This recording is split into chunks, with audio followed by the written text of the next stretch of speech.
लोकहिताच्या गोष्टी व्हायला पाहिजे. आज एवढ्या दिवसापासून आपला कोपरकेरणानं डम्पिंग ग्राउंड हटवून इकडे आणलं.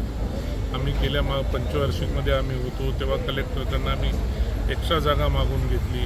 सेलवर सेल असे चढत तर त्याची हाईट एवढी झाली आहे की त्याला पर्याय काय असायला पाहिजे. आता काही पर्याय शोधण्याचा याला कोणी प्रयत्न केला तर सी बी जीच्या माध्यमातून एक नवीन प्रपोजल या ठिकाणी इथं आणलेलं. पण सी बी जीच्या माध्यमातून जरी उभा राहिला तरी त्याला इथल्या लोकांचा त्याला विरोध आहे. यांचं म्हणणं एवढंच आहे की आपल्याकडे जागा नाही आहे, अशातला प्रकार नाही आहे. आपल्याकडे MIDCची जागा आहे, आपल्याकडे सिडकोची जागा आहे, आपल्याकडे फॉरेस्ट आहे, म्हणजे वन आहे. ठीक आहे, वनाची तर मिळायला मुश्किल असेल तर सिडकोची जागा आहे. काही गोष्टी अशा आहेत की त्या सिडकोच्या जागेमध्ये MIDCच्या जागेमध्ये सुद्धा नागरिक वस्तीपासून हा प्रोजेक्ट होऊ शकतो. पण या ठिकाणी का अट्टहास केला आहे हा मला माहिती नाही. आणि कमिशनरचं म्हणणं आहे की जपानाईज टेक्नॉलॉजीचं जपानमध्ये त्यांनी कमिशनरशी बोलणं झालं. त्यांनी टोकियोमध्ये जाऊन बघितलं, साऊथ आफ्रिकेमध्ये पण त्यांनी हा प्रोजेक्ट जाऊन बघितला आहे.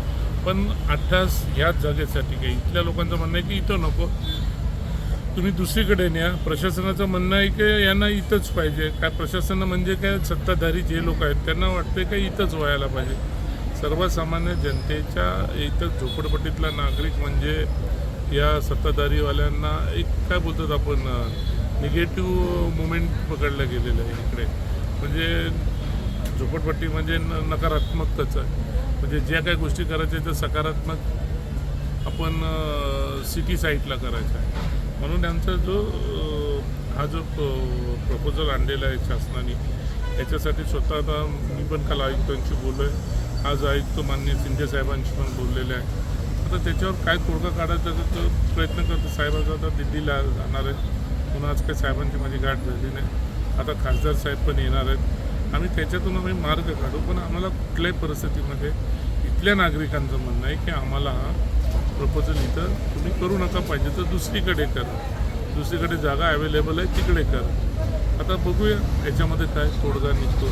पण कुठल्याही गोष्टीमध्ये आम्हाला सर्वसामान्य जनतेला त्रास होऊ नये आणि संघर्ष होऊ नये आमच्या मनामध्ये. काय वाटतं सर?